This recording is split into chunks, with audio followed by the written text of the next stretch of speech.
In this episode, we're talking with Ludwina Dautovic from the Room Xchange, which is a house sharing platform. And we're going to explore whether tapping into a reported 13.5 million unused spare bedrooms across the country will have any material impact on the housing crisis.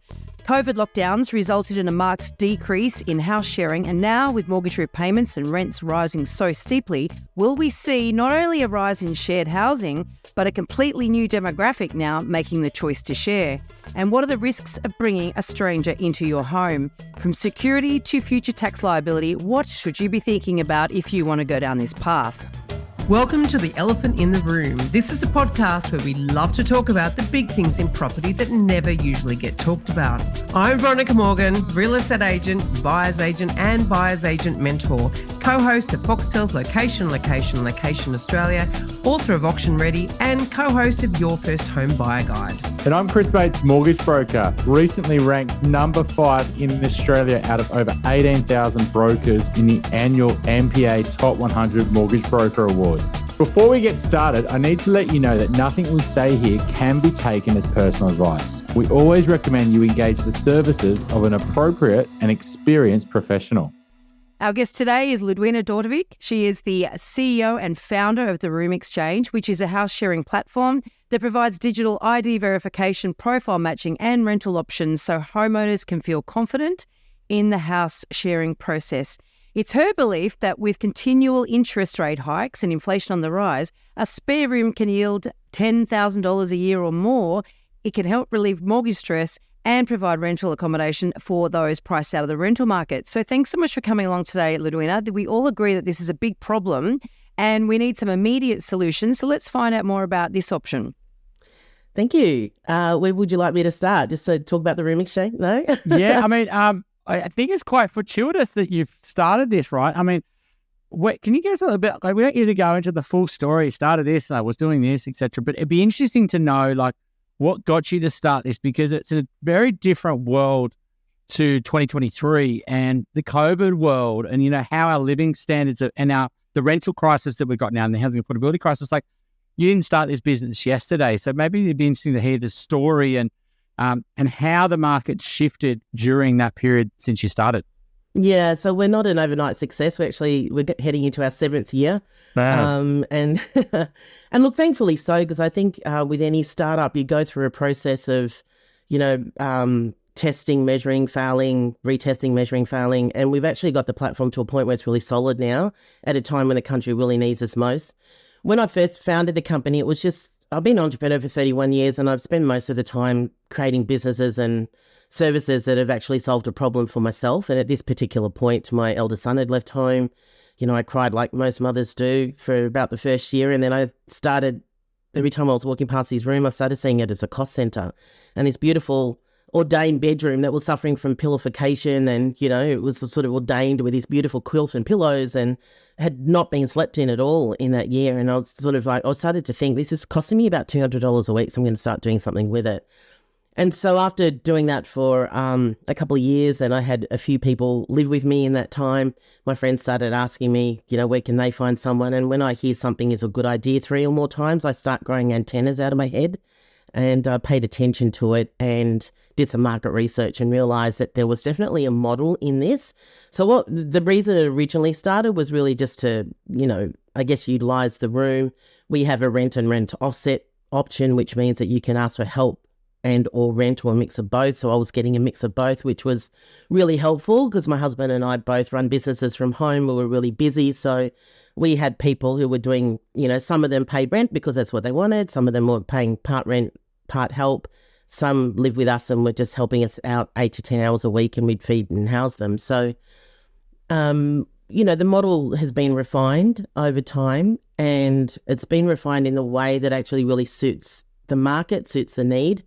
I'm both a homeowner, a self-managed landlord and a tenant myself. So I have a really good understanding of the housing market across the board. And I think that's given me some powerful insights into how we've developed this business model. It's pretty amazing to think that we need this so much now more than ever.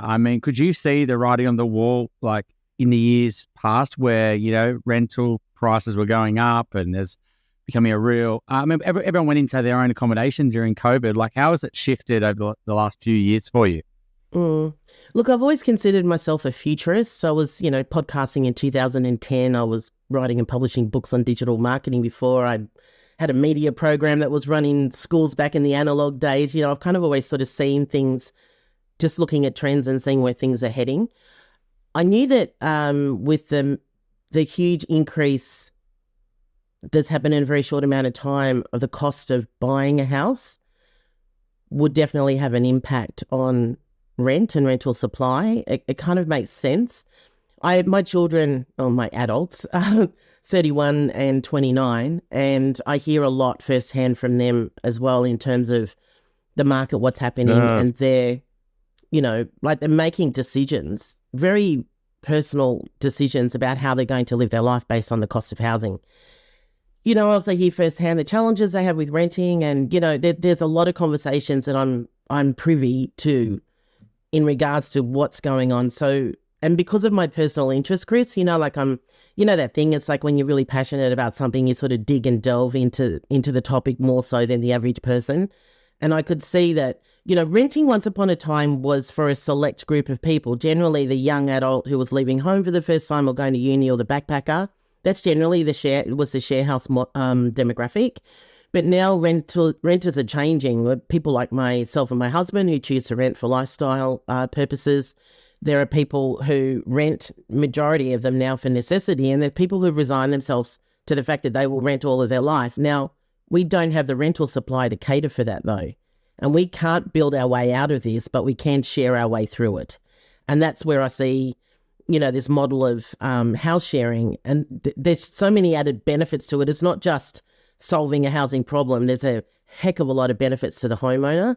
We're helping homeowners hang on to their homes. As you mentioned in the intro, the interest rate hikes are really, and I'm affected by that as well, massively having such a huge financial impact and weighing very heavily on Australians at the moment. If we can help as many Australians hang on to their homes as possible, that's less people going into the rental market as well. And we don't want people losing their homes. There's a whole lot of knock-on effects of that are going to be drastic. So, and it's really interesting, Chris, this is the first time since we started that we've had as many homeowners signing up as we have people looking for something to rent. Wow. It used to be 25-75 and now it's 50-50. And depending on the news announcements, it can actually go up more on the homeowner side of things. It's interesting too, you got that sort of rental offset option as well, which, on the face of it, when I looked at the platform, I thought, it's not really materially different to, say, Flatmates, the flatmates.com, whatever it's called, it's just people looking to either they've got a room or they're looking for a room, right? But that sort of offset and the ability to, I guess what that does is it helps people who particularly would be priced out of living in a certain area. So say people that are lower income earners, and this is a topic of conversation that we've had with many people on the podcast around, as property prices go up, as rentals go up, then you can't house emergency services workers. You can't house your teachers. You can't house your baristas. You can't house the people that are the cleaners, the people that are responsible for our cities to function. They can't be housed close to where everybody's living. And so that is a problem. That creates a longer term problem. Whereas I guess in a way, this is a solution to that too, isn't it? Because people can, it's a bit like sweat equity, like you can earn a bit of your rent, right? Yeah, look, there's a few benefits to this. I think the point that you just brought up, if we can talk about that a little bit in terms of regional and what's happening with regional and workers, but even in the cities, like I've heard of some people travelling a couple of hours to get to and from work in the city, and it's all well and good to have the nice restaurants and cafes and high priced housing, but if there's nobody there to service those people, well then, that's really no good to them. But the rent offset model is really, and you brought up the point of our point of difference. So first and foremost, we're a mandatory verified house sharing platform. There's no option. Everybody, and we're the only one in the country that does that. And we do that because we're going into people's homes. It's homeowners. This is not a share house arrangement. This is what we do is very unique to anything that's out there. Our supplier homeowners, that's first and foremost the key difference, the mandatory verification, the profile matching, so that you feel like you're coming home to a friend. That's super important to our homeowners. And then you've got the rent offset option. Now, with that third one, it's like your spare bedroom, I see that as an asset in your home. And every home has a different value on that asset. So it could be that they need the rent. Perhaps some home doesn't need the rent, but having their children picked up from school Monday to Friday and looked after for an hour for sure. might be a heck of a lot more valuable, considering it's very difficult to get short-term care, and short-term care can be very high priced as well. Or it might be that, you know, when I'm a housemate, because I do this a few times a year, I go into other people's houses to test the market on that side of the user. And when I go in, you want me to cook for you because that's a really big passion of mine. So, you know, it might be that somebody just doesn't have time to cook every night. So if you cook 5 meals a week, I'll just charge you half the rent. Or, you know, there's a number of different ways you negotiate it. If you're a older couple who's maybe it's not viable to downsize, not always is, but they might go away a lot. You know, you can negotiate house sitting while they're away. There's a number of different ways that you can do that. And you find initially what you thought the demand would be on both sides, and then what's happened over the last 7 years, it's just not what you would initially think. You might be, I don't know, a lot of older people than you expected, or maybe it's, you know, it's not just that typical younger people and young families, you know, the help around the house is massive help, right? So, yeah, are you getting lots of different people using the platform that you wouldn't, you know, usually expect? Look, I think when you're looking at what you would assume a demographic to be, it's a different story. So when you're looking at a financial need or a home help need, every household of any demographic requires that. You can get professional individual, professional couples, or someone who's just, you know, couple that's just had a child, or, you know, we have elderly people that a lot of them actually prefer women over 50, interestingly, because there's an assumption that they prefer younger people. And women over 50, a lot of them are looking for rentals now. So there's demographics across a number of different types of people that you just wouldn't expect. But then it's more about the need, not about culture or age or where they're at in the stage of life. It's just really purely based on what they need at the time. So Scott Keck came out a few weeks ago. I'm not sure if you read about that, where he was basically, I guess, encouraging your solution, right? Basically saying the government, one of the solutions we should be looking at right now is changing tax laws around people renting out rooms. Did you read that article? Did you have much thoughts about that? So you've seen that? I've been recovering from COVID the last couple of weeks, so I've just had my head come out of it. But it's interesting because I've been advocating for that for a very long time, and I've recently put in a submission in for the government's worsening housing crisis in Australia. We're number 72, I believe, and we put that forth in that submission as well. So, you know, hopefully they read that. There's a scheme in the UK rental scheme, which has been going on for a while, which I think is something that we should adopt in Australia, and that gives, in the UK, you can earn up to £7,500 a year rent-free for renting out, tax-free. Yep. Yeah, thanks. Wow. For renting out your room. And I think, and they do that as to incentivize homeowners to actually share their rooms because they know it's existing housing stock. And it helps solve the problem. It's housing that doesn't have to be built. And I think that we should definitely be doing the same thing in Australia.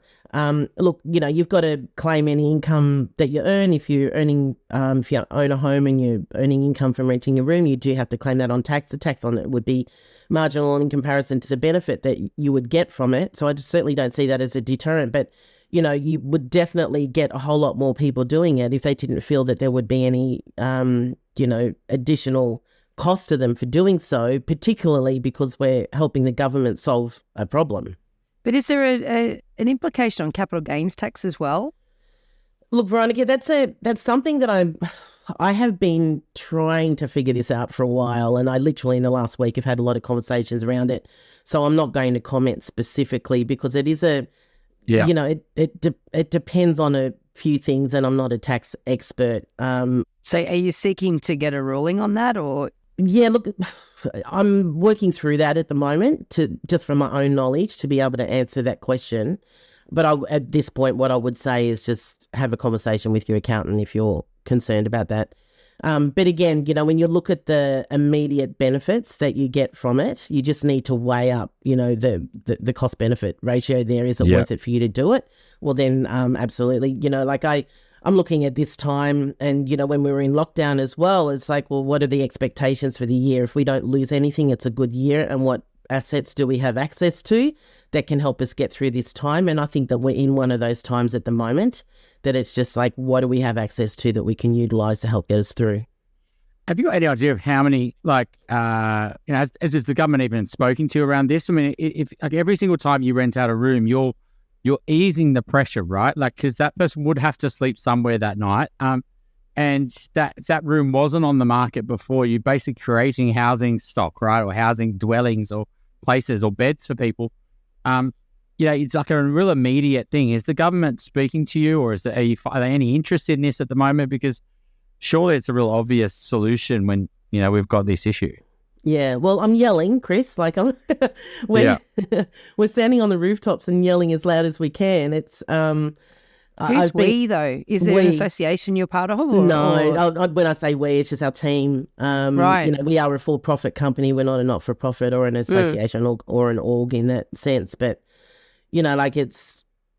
we have a very sophisticated technology that we've built and we've refined and it's there and, it's right there for the taking. There's a number of different ways that we can actually support the government in supporting the people in Australia.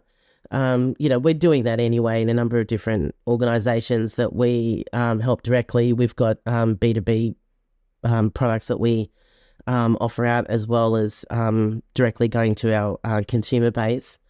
But, it's like every other business, we're affected in COVID. We had to go back to startup phase 15 months ago and, build our way up as well. And it's just like what's immediate right now. We're trying to get out as much information as we can to the right people. And at the same token, running a platform that's, servicing thousands of people at the same time. It's really interesting because, 7 years ago when you birthed this idea, there was definitely no obvious pressing need for this. There would have been, I think, sort of rippling potentially an undercurrent. Interest rates were low. They were low. Not as low as during the COVID years, but, certainly they were still pretty low. That people don't typically think that as you get older in your home, you're going to want to rent out a spare room. Some people might take on a few students, but beyond that, you just want your house to yourself, right? And then, of course, COVID hits and everybody, the end of the share house. Nobody wants to be in a share house anymore. They all hate their flatmates. And it's just don't want to be locked down in that scenario. And so that change, that makeup, and in fact, that very phenomena was one of the contributors to the rental crisis we've got at the moment, whereas all of a sudden everybody need more space and there's smaller housing, smaller dwellings sizes, smaller, what do you say that? A lower amount of people per dwelling. Yeah. But let's be real. How long we have a problem that I was listening to Chris Richardson on Q&A the other night, and he was basically saying this will take a decade for us to get out of this problem that we've got ourselves into. So there's obviously a decade's worth of potentially this being a viable thing for people to do. And obviously with higher interest rates, et cetera, there's an impetus for people to want to open up their homes. But I guess let's be real. How easy is it going to be for somebody in their 40s or their 50s who's been living on their own to return to house sharing and want to keep it up, So I guess what are the odds of it working? I know you've got matching and all that sort of stuff, but, is that enough? Yeah. Look, I often get asked the question, what can you tell us a story of when it didn't work? And unfortunately, I can't because we've not had one complaint in the 6 years we've been in operation. The way that we've got this set up, you can imagine the hundreds of conversations that our team has had with people, and we've really drilled down into what are your concerns. The main concern is safety, security. Then it's like compatibility. Yep. And then it's the systems behind it to give them the confidence to be able to do it. So we've developed a whole bunch of resources and systems, and we have, people can be assigned with a house sharing coach, if they want that additional human support, which is something that we've just recently started to implement. Yeah, wow. And I think that the idea, and I'll speak for myself. So when our first child left home, it was the dynamic of the house had shifted because his personality obviously added something to it. And I kind of really miss that energy between our kids, that sort of bouncing off they used to do with each other. And that was one of the things that I liked about when we got somebody, the first person that we got in was kind of similar personality to Jordan. I've only just realised that. That was a coincidence maybe, I don't know. And then over time, there was sort of a personality type that we kind of gelled with, and they're the kinds of people that we would get in. And then when my daughter left home, then we started to get some older people in. It just kind of shake it up a little bit. What we've found over time is there's a lot of value that these people actually add to your life. And I think it's just more of a shift of thinking. People think about what it is they're going to lose, but they don't really think about what it is they're going to gain. So I've been married 31 years, love my husband dearly, but the dinner table conversation gets a bit stale, and it's just really nice to have one or two other people there to hear different stories and to hear their insights and to have debates and conversations with. The housework load is divided up. The food we eat is varied. We're not cooking every night. When we go away on holidays, the plants are going to get watered. If you have a pet, they'll get looked after. There's just so many. The neighbours know who you're living with, so there's this comfort of, familiarity that occurs. There's a high level of respect that actually comes from the people that move into your home. And if you think about it, they're coming into mostly a fully furnished bedroom, 3/4 of the time at least an ensuite and or a bathroom that they get to use on their own. The most it's with one, they'll share it with one other person, but that's rare. Everything in the house they get access to. They get access to the entire network of people in the home. And the people in the home get to, to feed that back to that person. And there's a sense of contribution that comes from that just feels really good. And, these people are just people that have got jobs. They're looking for somewhere to rent. They're not people that are in dire straits. We are not a solution to homelessness. We are, what we are is what we are. And for people to go through the process to actually register and get verified and to do all that on our platform, it actually says something about them at the end of it. So if they've gone through that level of friction that we've set up, then they're not hiding who they are, right? And It tells you something about their character. And that's why I believe that it works. And then we've got the private inbuilt messaging system so they can chat there before they meet. It's funny, it was on Canberra radio recently and they called us Tinder for house sharing. But it is really about that. And, we engage with people that we don't know all the time that can very quickly become friends because of our intellect, our intelligence, our instinct, our interest, the commonality that we share with them. It's no different to this. And if you assume the best in people, it's really interesting what comes back out of that. I don't know if that answered your question exactly, Veronica. It's just, the stories that we hear are just beautiful. So, I lived in like over 30 house shares in my 20s. It was like a ridiculous amount. Like in London, I would stay there for 6 months, and like in Sydney, I lived all over Sydney. I lived all over Melbourne. I would just naturally go, okay, I've met you guys, you're great, but I want to live in this part of Sydney now, and I want to try somewhere new. And, and it was all different people, and a lot of them I'm still friends with, actually. So I've gone through that. I think it really is in the family situation. It works as well. Like, we've got 2 young kids. We've got spare bedrooms. There's lots going on, cleaning, cooking, kindy drop-offs, and, someone just around just to help, not somebody, and also help with the rent, the mortgages and things like that. But I think it really helps there.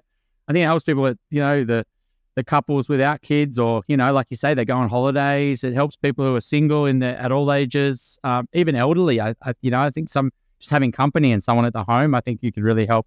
Particularly if you can get past that, the security and concerns, and then being able to get someone out if they don't suit. Have agency, like real estate agents and property managers, come to you as a solution? Because it makes a lot of sense, right? Like, I'm leasing a property. I thought I needed that spare bedroom. I can't afford to rent this property anymore because the rent's gone up. So I need a flatmate now, but I'm a really good tenant. Your technology could really suit them to basically, and it saves the agent having to release it.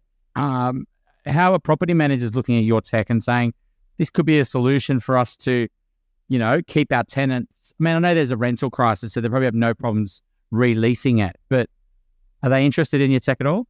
Yeah, I like your thinking, Chris. And one of the taglines that I'm beginning to use lately is the Room Xchange is real estate's third option. So house sharing is real estate's third option. So we have home ownership, renting, and then house sharing. And I think where the market's heading, we need to give it that level of the same equal value as renting, right? I'd like to see it have the same level of respect, because then you think about it, if somebody's going into someone's home and they live there for 12 months and they've had a really great relationship and that homeowner can give them a great reference, I think there's a lot more to being able to do that than just going into a home where nobody else is, right? Like you're just renting a home, right? So I think high value there. But when you think about the amount of people that are turned away from rentals, like I'm hearing, 50, 60, 70, up to 100 people applying for the one rental property, it must be devastating for the property managers to continually have to be turning away the same people, whereas they could say to the single individuals, because we're just a platform for single people, the single individuals, look, go over to the Room Xchange because they'll be able to help you out. Yeah. That would definitely give them, a lot more comfort and knowing that they're able to do something. And then thinking about that long term, the level of respect that an individual would have to have as somebody else's home, living there for 12 months, when they then go and rent, if that real estate agent referred them to us in the first place, then obviously there's going to be an affiliation there. So I think there's some goodwill that can definitely be generated there, and there's a lot of conversation. I'm very active in the prop tech space. We actually won a major prop tech award this year for most innovative scale up for environmental, social and sustainability.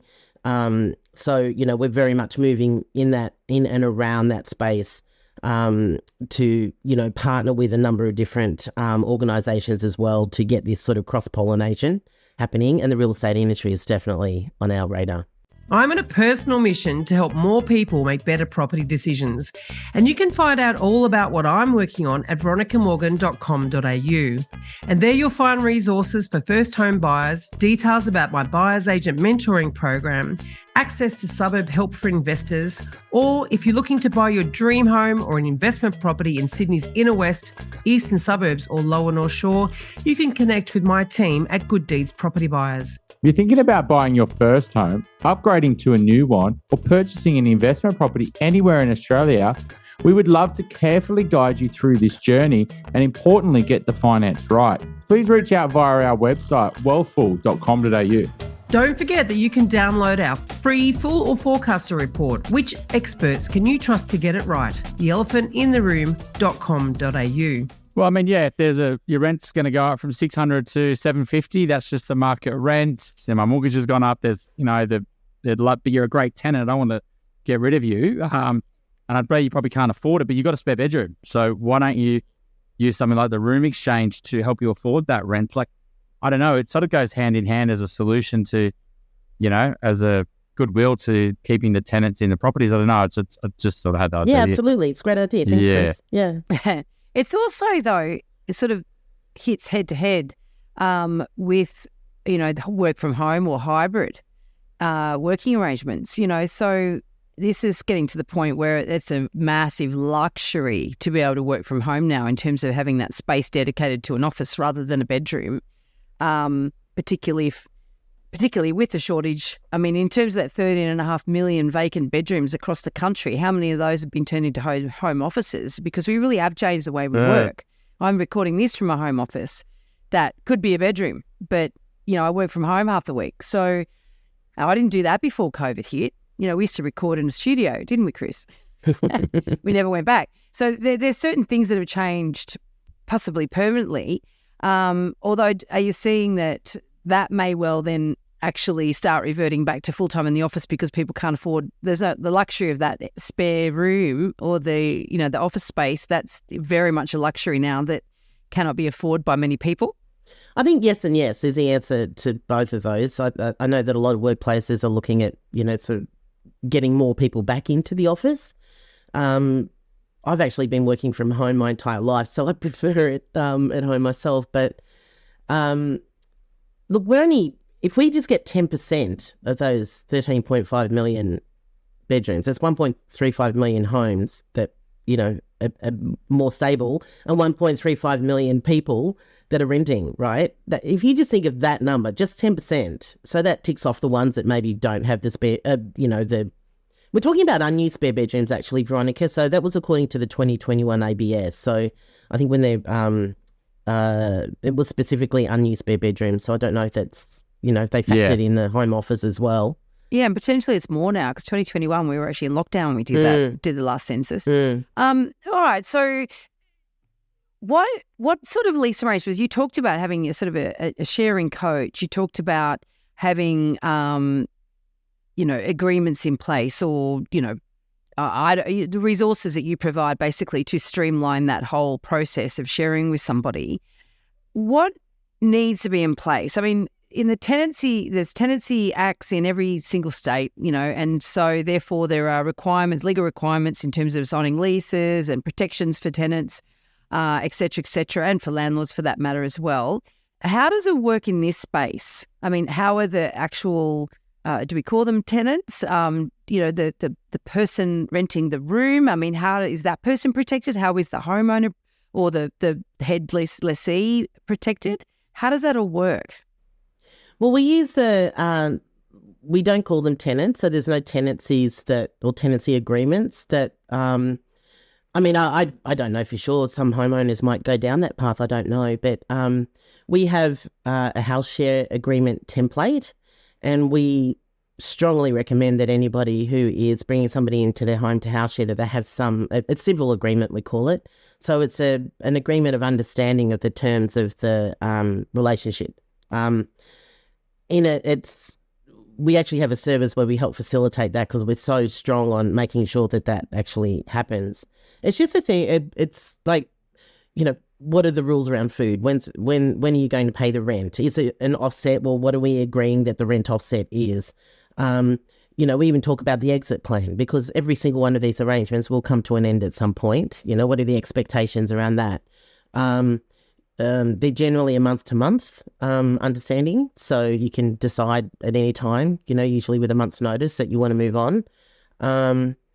We encourage people to, put in that agreement that for the first month, every Friday or Monday, whatever, after dinner, they'll have a house meeting to talk about how things are going.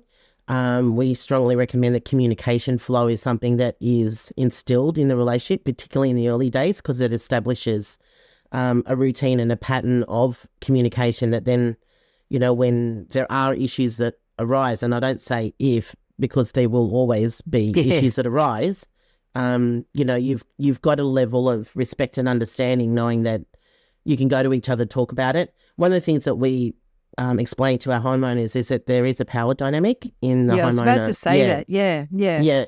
And for myself, when we get somebody new into our home, I'm very mindful about that. And I say to them, look, I know that you know that this is our house and everything in it is our stuff, but I want you to feel like you're at home. So what can we do to make you feel like this is your home? And we succeed in it every time, because if you give the person that gift of saying, we want you to feel at home, it's no different, Veronica, when you have your parents or your sibling or friend come and stay with you. You want them to feel at home, right? So it's the same thing. Do you need a fan in your room? Is it warm enough? Is it cool enough? Do you need additional bedding? What would you like to do in regards to food? Do you want to, we like to eat together at least 2 or 3 times a week. Otherwise, I feel like I'm living with strangers in our home. Does that suit you? What night would you like to cook? Or, it's just having that level of understanding. I say to people, if you think of any relationship that you've had in your life that hasn't worked out, what was the reason why you think it didn't work out? And every single time they say because they stopped talking. Yeah. So. But what would be the number one thing, though, that becomes the bane of contention? I'm guessing I think I know what I think it would be, but I'm curious to know, if there is an area of dispute. You said you had no complaints in 6 years, so that's great. But if there is an area of dispute, an area of trouble, the most likely one, what is it likely to be? Oh, I don't know. Maybe if they a habit change or something, like if they became a smoker or if they became so you don't track it. I mean, because in your matching cleanliness, I'm thinking cleanliness. Oh, okay, I got you. People have different standards of cleanliness, right, or tidiness, right? Okay, look, great question. So in our profiling, there are very specific questions that are asked about how you like to live, and we don't ask them in a way that will encourage you to answer in a way that you think the person wants you to answer. So I've got a background, back in the day when life coaching started to become a thing in Australia. I was one of the first life coaches and NLP practitioners. I've had hundreds of hours of coaching people, right? So I use a lot of that skill that I developed in that time to actually create the profiling questions. They're non-invasive and they're multiple choice. So it's like, are you a morning... No judgment. No judgment, you exactly. You could be a hoarder, but we're not going to judge you. Just tell us. Yeah. We'll match you with another one. But there are people who, sort of reasonably tidy means that they're not anal. And then you get people that are really, anal about... Like I love having people live with us who are openly OCD. And they'll say it on their profile. And I was like, yes, please come and organise every cupboard in my house. And they love it, But we don't live that way. We're tidy, but I don't like things laying around. So you have an opportunity to kind of describe how you like to live, the kinds of activities you like to do. Like if you're a night owl, you wouldn't suit our home, right? So there's certain things that one of the questions that we ask is like, do you like to have a good debate about politics around the dinner table? If you answer yes, you're not going to fit in my household. So there are things but other people love that kind of thing, so you can pretty much 75 to 80% say, yes, I would get along with that person. And then the next step, so they're verified, the profile gives you an instinct that you'd get along with them. Then you can send a connect request. They can look at your profile. If they think they like you, they'll accept it. Then you can start messaging. And then you can go and meet up with each other or have a phone call and then meet up. And then we encourage people to have a 2 or 3 night long weekend trial. And then if you're happy with that, then you can move it. You think at that point, if you haven't got it right, there's just so many things that have been put in place there for you to figure that out. So you're not just handing it over. No. They match on the side, off they go and work it out for themselves. Because when you first said we've had no complaints in 6 years, I was like, yeah, sure. But I can see that the process is a bit more robust than sort of your normal. It's not quite like Tinder for housemates. A little bit more robust than that. Probably Bumble. I don't know. But the point is that the technology, I've been in tech for years, and we've developed the technology so that it can take care of most of it, and so that people can come there and they can use it for free. Like we even pay for the verification, come and use it, right? But if they want some hand holding, then we have ways that, we can support them with that as well. So you mentioned that you get a spike in inquiry from potential homeowners or hosts or homeowners. Homeowners, households, thank you. Households. So you get a spike in inquiries from potential households when, maybe an interest rate changes or when there's headlines around various things around inflation or things that spur, fear, I guess. How is that? How are you measuring that, I guess? And how is that manifesting? So have you seen this as it's a constant uplift in inquiry that sort of spikes with these media outputs, or is it just there's a flurry of it and then it backs off? Are you seeing people committed to it? How is the interest changing with the economic circumstances that we're experiencing at the moment? Well, as I said before, this is the first time that we've seen equal numbers signing up. And we have to pay constant attention to it because we need generally 5 to 10 housemates in the region for one household, because it's a dual-sided marketplace, right? There's a founder and it's CEO running this. There's a challenge with that. So we've got 2 customers, 2 messages. We've got one that's geographically bound, and then we have people that need to circle around that, right? So we constantly have to be on top of that. So if we get an influx of, say, homeowners in Sydney, we have to be on top of that, because then we need to do some more advertising for housemates around that region.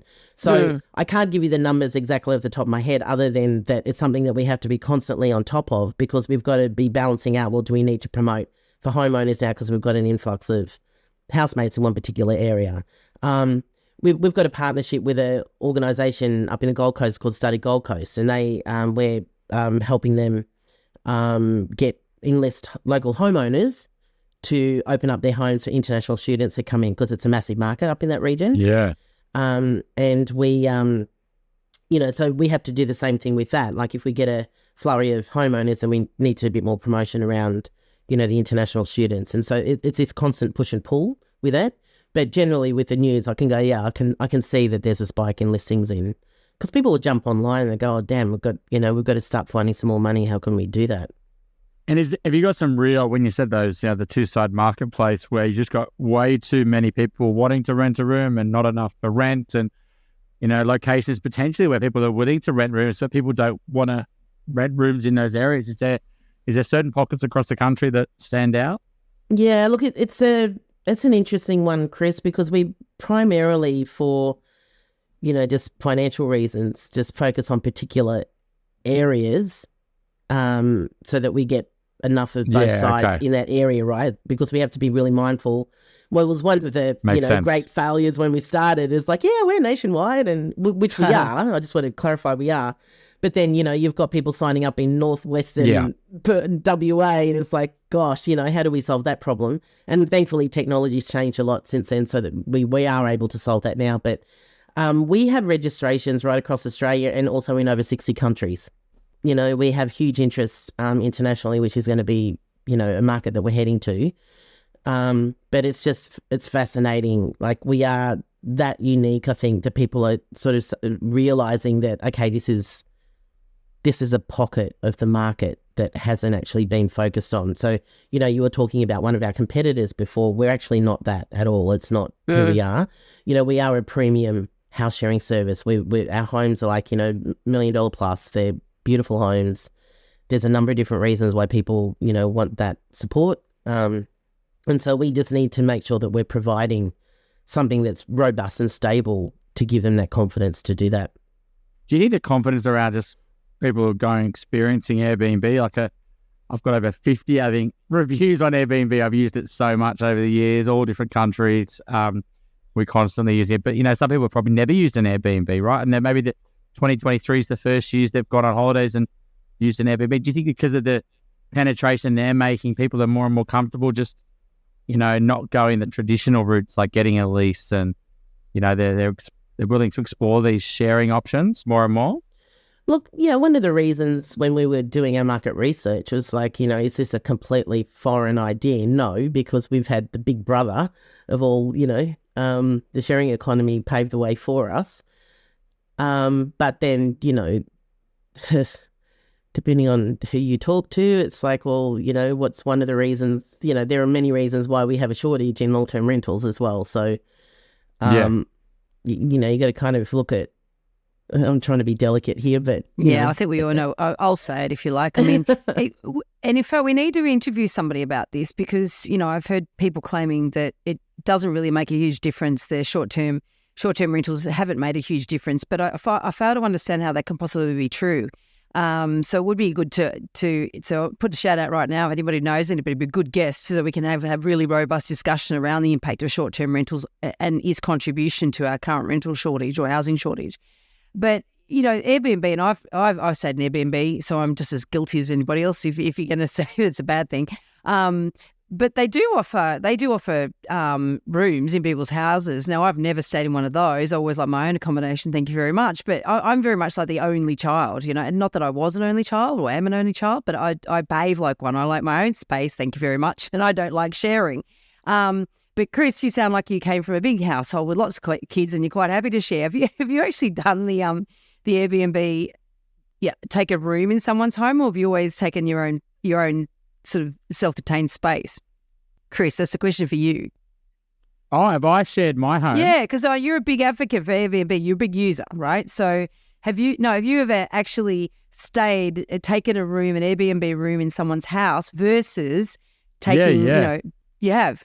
Yeah, absolutely. So you're a true multiple devotee. times. Yeah. So, I remember even like the first time I used it, it was in New York, back in 2000 and, it was 2010, 11 or something. Very early days. We getting a hotel in New York was like really expensive, right? I think I was taking my girlfriend for her 30th birthday party there to New York, and it was like, how do we afford, a really expensive hotel? So we hired an amazing room in a place in Manhattan. So, I've done it. I think as you get older and, couples or kids and stuff like that, or, particularly if you were single or something like that, it's not a bad idea to explore a town. So, I think it's, I mean, I guess it's just you build confidence with those things. I think that's probably the biggest thing with this situation here is that your hardest thing, Ludwina, would probably be getting that person just to get that first, tenant in, because they're probably filled with trepidation around what happens around if something go wrong and I need to get rid of them. And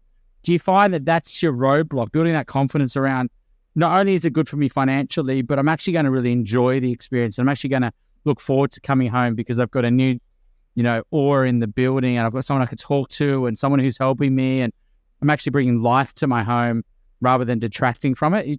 Is that your biggest challenge, do you find? Look, where every one of our users is able to book a phone call with our customer care team anytime they want to. I think that's a really unique feature. We never get it abused, but I think the fact that people know that it's there gives them confidence. I think if you provide people, I think particularly in this day and age, okay, I'm going to answer it this way. Technology and AI and bots and things have replaced a lot of that human connection, but what we do is all about human connection. And if you don't have an element of being able to connect with a human, then that I would answer that question, there would be a problem. But because they know literally all of our email communications on our website, you can just click a link and book a call on a calendar. You don't even have to just send a contact request and then hope you're going to hear from someone. That can happen at any time and it never gets abused. So are you saying that the friction is at the front end? There's friction so to try to weed out people who are not right for the system. And then once they're in, you're trying to take away all the friction so that, they can have a good experience. Yeah, and that's a good point. And something that I would normally have brought up on the top end is that our process actually removes potential problematic people.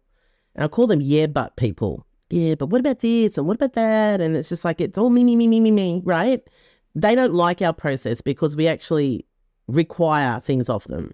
And I know that it doesn't work because I get phone calls booked. Why do I have to do a digital ID? Why do I have to fill out this whole profile? And it's like, well, I just say, look, sorry, it's not for everyone. And I don't have any problem. It's just like, thank you very much. You've just saved me a headache, so I know that it annoys certain people.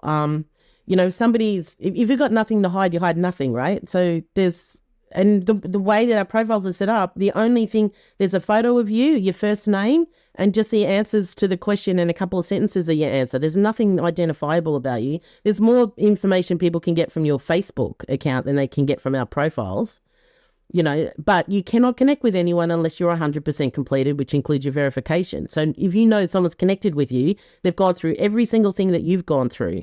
So there's a quiet confidence and certainty that comes along with that. Everyone's had to jump through the same hoops, so.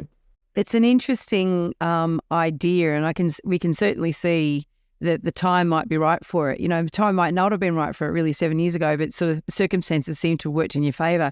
So have you got an example of a property dumbo for us, Ludwina? What we're trying to do here is preferably a story that illustrates a mistake somebody's made that we can all learn from.